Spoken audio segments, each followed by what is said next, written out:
Clouds TV. Rwanda is watching.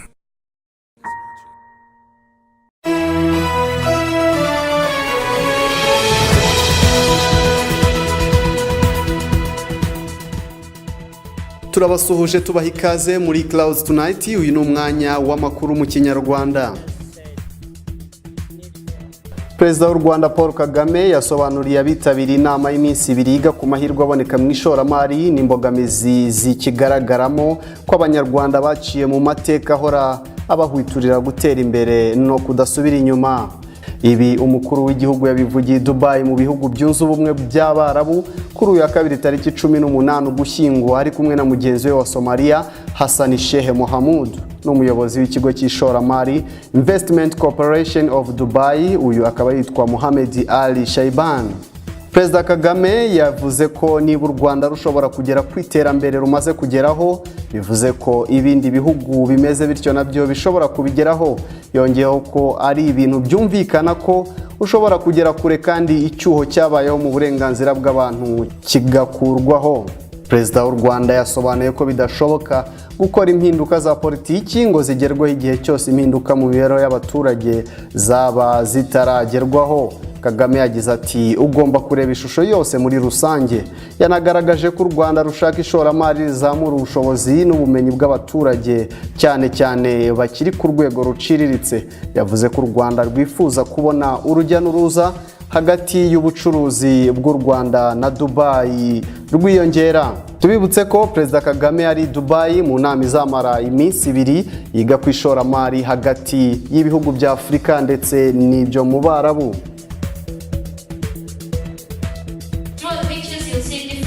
Uyu munsi habaye inama yahuje ikigo cyo muri Sweden cyitwa Spider iri kumwe na iHub, K-Lab, Reach for Change ndetse na ISEC, aho bashyize hamwe kugira ngo barebe teknoloji yakoreshwa kugira ngo ifashe mu buzima bwa buri munsi, mu burezi, mu buhinzi. Barebera hamwe kandi uburyo iryo koranabuhanga ryafasha ibyo byose. Muri iyi nama bahagarariye ibi bigo bafashe umwanya wo kuvuga kuri gahunda zabo, harimo nk'ikigo cya iHub cyo muri Kenya ndetse na ISEC. ISEC aho yagaragaje ko urubyiruko rugendeye ku ikoranabuhanga hari byinshi bageraho, cyane cyane bagiye bisunga nk'ibigo byabafasha kugera ku nzozi zabo, bikabagira inama ku buryo byakorohera mu izamuka ryabo. Aha kandi yerekanye inkuru y'umwana witwa Focus aho yabashije kwikorera byinshi harimo na ampure, cyane ko ngo mu gihugu cyabo cya Sierra Leone nta mashanyarazi abarizwa. Ibi kandi akaba bikesha ikoranabuhanga kandi anisunga bamufashije kugera ku ntego ye. Aphrodis Mutangana, umuyobozi wa K-Lab, yadutangaje ko bakira abantu basaga 70 buri munsi babagezaho imishinga yabo kandi ko kubabagana bose ari ubuntu. Iyi nama ni initiative ya Spider ni ikigo cyo muri Sweden iri kumwe na iHub, K-Lab, Reach for Change na ISEC, aho twashyize hamwe kugira ngo dufatanye uburyo twareba uburyo ICT technology yakoreshwa mu kugira ngo ifashe ku buzima bwa buri munsi, ibintu bijyanye n'ubuzima bwa buri munsi, mu buzima, mu burezi, mu buhinzi, muri buri gahunda yose y'ubuzima bwa buri munsi, ibyo bita vie sociale, uburyo ikoranabuhanga rishobora gufasha muri iyo secteur. Ngomba kuvuga ko byitabirwa cyane, ahubwo icyo tubura ari ahantu bajya. Nka K-Lab dufite ubushobozi bwo kwakira abantu 70 gusa ku munsi ubundi twakira abantu bagera ku 150 kubera ko hari abaza mbere ya saa sita abandi nyuma ya saa sita. Ariko K-Lab yatangijwe na ICT Chamber, RDB na JICA, aho twashyize hamwe kugira ngo turebe ko abo bajene bajya baza. Kuri kumva iyo ufite igitekerezo ntabwo biba byoroshye ko wabona amafaranga yo gutangiza. So tubashyiraho aho hantu aho babona internet ku buntu, bahura n'abantu batembeye no muri business kugira ngo babafashe gutera imbere, bafashe guhinduramo ibyo bitekerezo bafite. So teknoloji rero iri kugenda itera imbere. Yes, haracyari ibibazo kuko uri kumva dufite nka K-Lab, u Rwanda rwose ntabwo rushobora kuza muri K-Lab.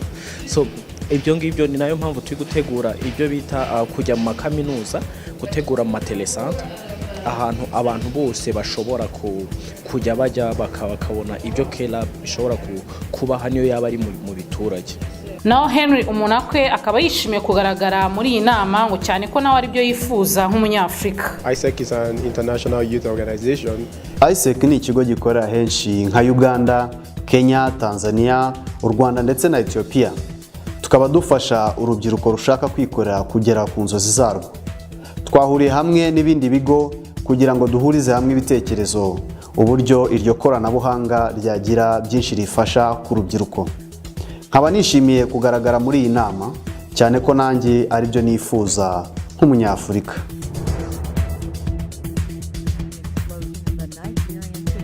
Abantu 30 bapfuye bazize igisasu cyaturikiye mu mujyi wa Yola muri Nigeria. Abandi benshi barakomereka. Ibi byabereye mu isoko rihurirwamo n'imbaga y'abacuruzi ndetse n'abaguzi mu masaha yo gutaha mu ijoro ryo kwa kabiri tariki 18 Ugushyingo. Iki gitero kije gikurikira uruzinduko rwa Perezida wa Nigeria Muhammadu Buhari muri aka gace ka Yola kwa gatandatu w'iki cyumweru, aho mu ijambo yahavugiye yashimangiye ko umutwe wa Boko Haram ibyaho byashotse, anongeraho ko watsinzwe burundu.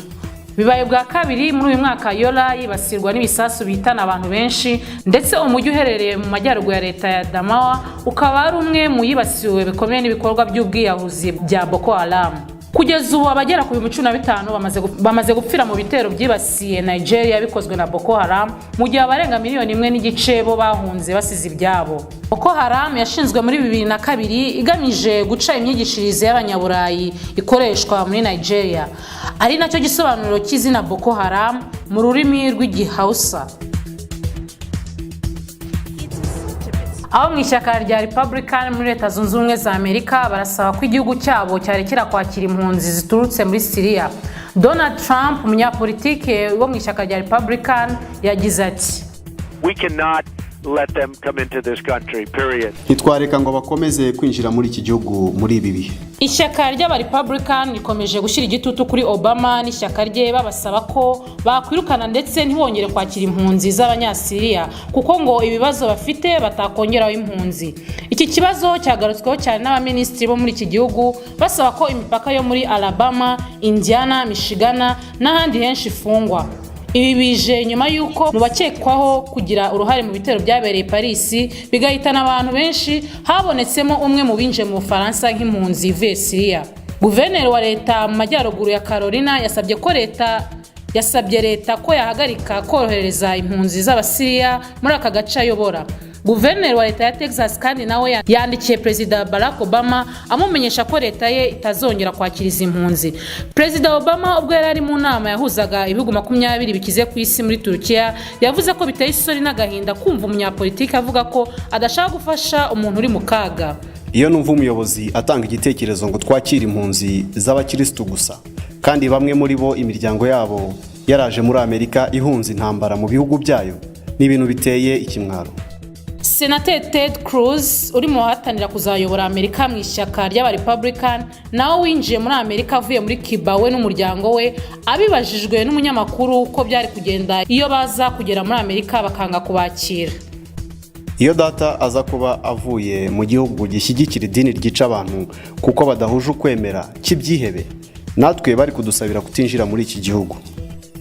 Guverineri John Kasich nawe wiyamamaza wari wanze gushyigikira iki cyemezo, nawe yaje kwisubiraho nyuma y'ibyabereye Paris avuga ko ari impamvu z'umutekano.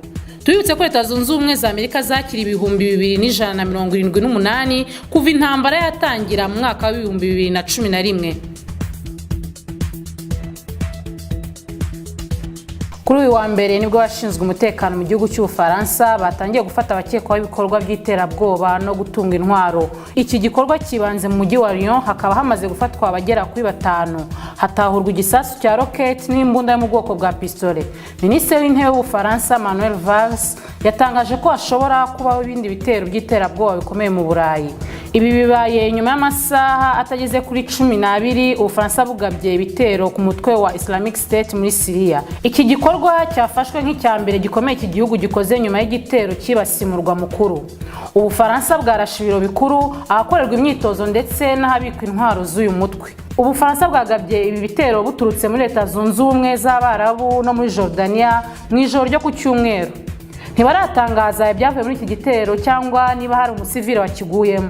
Ubu mu bantu bari gushakishwa bikomeye harimo umugabo w'umubirigi ufite ubwenegihugu bw'Ubufaransa witwa Abdeslam Salah ukekwaho kugira uruhare mu bwicanyi bwabereye Paris. Barindwi mu bakoze ubwicanyi nabo barirashe ntibafatwa. Babiri mu bakoze buriya bugizi bwa nabi bamaze kumenyekana ari bo Umufaransa Ismail Mustafa w'imyaka 29 na Bilal Haft umuturage w'Ububirigi uri hagati y'imyaka 19 na 20 bivuga ko yabanje kurwanira muri Syria mbere yo kujya mu Bufaransa.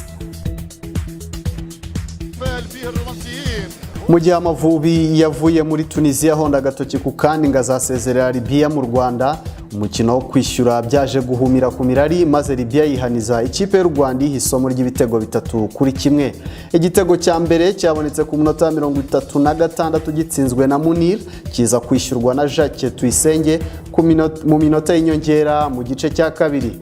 Igice cya kabiri cyaranzwe n'amakosa menshi cyane y'abamyugariro b'Amavubi cyane cyane Emery Bayisenge wagaragaje ko urwego rwe rwasubiye inyuma ku buryo ikosa rye ariryo ryatanze igitego cya kabiri cya Libya cyatsinzwe na Mohamed Ganoud ku munota 48 w'umukino. Iki gitego cya Tuyisenge ku ruhande rw'u Rwanda cyabaye nko gukoza agatoki mu ntozi kuko aba Barabu bo kwa nyakwigendera Gaddafi bahise bashyiramo ibitego 2 umusubirizo birimo ikindi cya Muniri. U Rwanda rusiba rutyo intekerezo y'urugendo rwo mu Burusiya hazabera igikombe cy'isi mu mwaka wa 2018. Umutoza John McKinstry ku munota 45 yafashe icyemezo akuramo Abu Basibomana ashyiramo Iranzi Jean Claude, ibintu abafana b'Amavubi batakiriye neza. Ni nako kandi mu kibuga yari yabanjemo Kwizera Olivier, Emery Bayisenge, Abu Basibomana, Jean Baptiste Mugiraneza, Niyonzima Haruna wari kapiteni, Tuyisenge Jacques Isayi Songa, Fitina Ombolenga, Celestin Ndayishimiye, Salomon Risarike na Kente Rushenguzi Minega. Tukiri muri siporo, indi mikino yaraye ibaye n'uwahuje Cameroon yari yakiriye Nigeria, umukino uza kurangira ari ubusa ku busa. Congo itsinda Ethiopia ibitego 2-1, ni nako kandi Ghana iri imbere y'abafana bayo yaje gutsinda ikipe ya Comoro. Nigeria yari yakiriye Switzerland, umukino uza kurangira ari ibitego 2 ku busa bwa Switzerland. Egypte itsinda ibitego 4 ku busa bwa Chad. Ikipe ya Ivory Coast iza gutsinda Liberia ibitego 3 ku busa. Umukino wabonetsemo ibitego byinshi n'uwahuje Algeria na Tanzania urangiriye ikipe y'igihugu giherutse kubona umuyobozi mushya Magufuli inyagiwe imvura y'ibitego 7 ku busa. Ku mugabane w'Uburayi ikipe ya Denmark yanganyije na Sweden ibitego 2-2 aha bari mu mikino yo gushaka itike yo muri Euro 2016. Undi mukino wabonetsemo agashya n'uwahuje Turukiya n'Ubugereki maze mu gihe cyo guha icyubahiro abaguye mu bitero by'iterabwoba mu gihugu cy'Ubufaransa, abafana ba Turukiya babyimye amatwi maze bakomeza kwivugiriza induru mu gihe abakinnyi bo bari bafashe umunota wo guceceka bakibuka inzirakarengane zaguye i Paris. Undi mukino n'uwari wahuje ikipe y'Ubufaransa n'Ubwongereza, uyu mukino ukaba wabereye i Wembley mu rwego rwo guha agaciro abaguye mu gitero cy'i Paris. Bafashe umunota umwe babanza kwibuka izo nzirakarengane maze umukino uza gutangira. Uyu mukino wagaragayemo gusatirana cyane waje kurangira ikipe y'Ubwongereza ibonye ibitego 2 ku busa bw'Ubufaransa. Ibi bitego 2 birimo na kimwe cya rutahizamu akaba na kapiteni w'ikipe y'igihugu y'Abongereza Wayne Rooney. Turabashimiye mwe mwese mwabanye natwe muri Clouds Tonight. Nge na Rutikanga Paul mfatanyije na mugenzi wanjye Raisa Kabasinga mu izina ry'ikipe yose yadufashe kugira ngo amakuru abashe kubageraho. Reka tubifurize gukomeza kunogerwa na gahunda Clouds TV yabateguriye.